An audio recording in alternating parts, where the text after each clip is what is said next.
Martin Salzwedel, with us from Germany, works with leaders internationally on executive and organizational development. He founded a consulting firm in 1995 and collaborates with renowned international business schools. He uses his expertise as a concert-level cellist, composer, and author of several Enneagram books to unearth the full potential of his clients. And I know that Martin has written a book on Enneagram and leadership. Unfortunately, if you can't read German, you can't have the pleasure of reading that, but he's an author as well.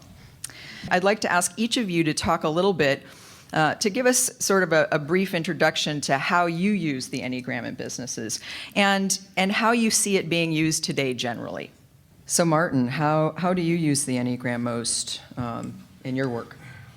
Well, as Danny said, in coaching, I'm always working with the Enneagram, and no exception.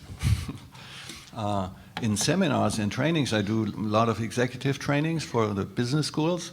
I see a rift. There are some people who want to learn the ultimate manipulation tool.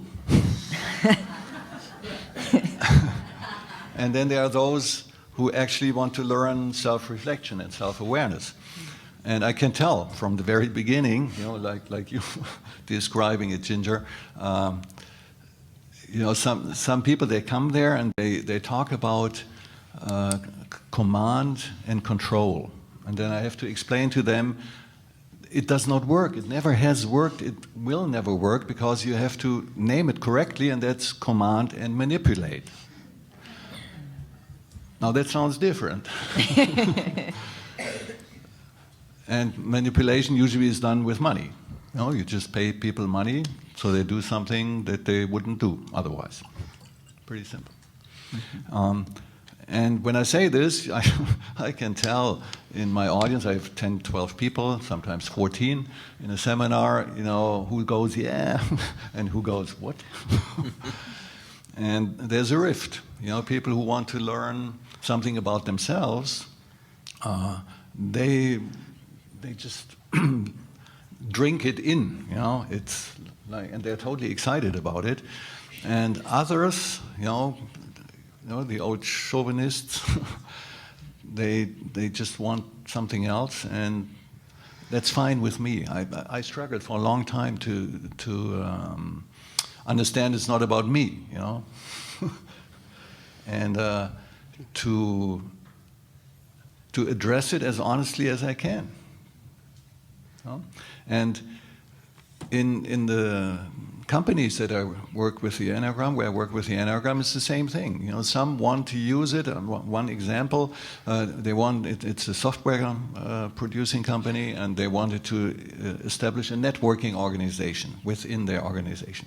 So, in order to integrate more personal responsibility, they wanted to use the Enneagram. But then the boss didn't really participate. He has a coach, and he does work with the Enneagram, but he never showed up in the meetings. It doesn't work. Forget it. I mean, it's a manipulation tool. I got out of that project because I don't want to do this. I didn't sleep well. And on the other side, it's a guy who was the manager of the sales company of a corporation out of Cleveland, Ohio. He was the boss in Austria, and he had some problems. And we started with the Enneagram, and within a short period of time, he just grabbed it, and he's there in every meeting with his team, every seminar he organizes himself. They increased the turnover 20% each year. They doubled it within 5 years with the same amount of people, just by understanding each other. And I wrote it down here. He always talks about the beauty of diversity. We understand that we are different, and that's really, really beautiful. And in that company, he got promoted. In Austria, it was a small sales company. Now he's the boss in Germany, and difficult for Germans to accept an Austrian as a boss. Now he has 4,000 people, and he's still doing the same thing. I mean, he's sitting there from the very first second of the workshop for 2 days or 3 days. He's sitting there with his whole team, and he's a 3. You know, he says, "Hey guys, you need to step on the brake when I'm too fast." I have this tendency. I know. You know, before I learned the Enneagram, before I got to know the Enneagram, I was always the one. If everybody would be like me, we would get things done. Mm-hmm. And now he says, he goes to the 6 and says, "I need you. Would you please give me your perspective? Mm-hmm. Who has another perspective?" Mm-hmm. You know, and it's all, you know, if the top guy does not participate, forget it. Right. And do you find in your travels that in different regions that you work in, people are more or less open to the Enneagram and to using it as a self-reflection method? Not really. So it's pretty much everywhere yes, you go, yes. you find people who are really open to it. And you know, in the business schools, it's also really interesting. You know, they used MBTI and DISC and all kinds of. I'm a certified trainer for all these models as well. You know? So, and I started the Enneagram first. I learned myself for 12 years. I said I'm just going to do everything I can do and go to every school that's available and learn. And then after 12 years, I integrated into my professional life. So when I started in this St. Gall Business School, they said, "Hey, Martin, can't you do MBTI?" So I said, "Why should I do second best when I know the best?" So, yeah. And they said, "Well, okay, the feedbacks are good. Do your shtick." You know? Yeah.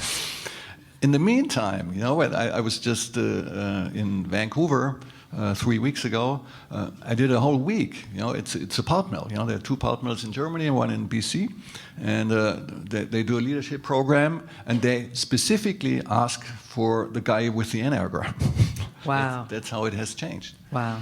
And they like the aspect of self-reflection and the beauty of diversity.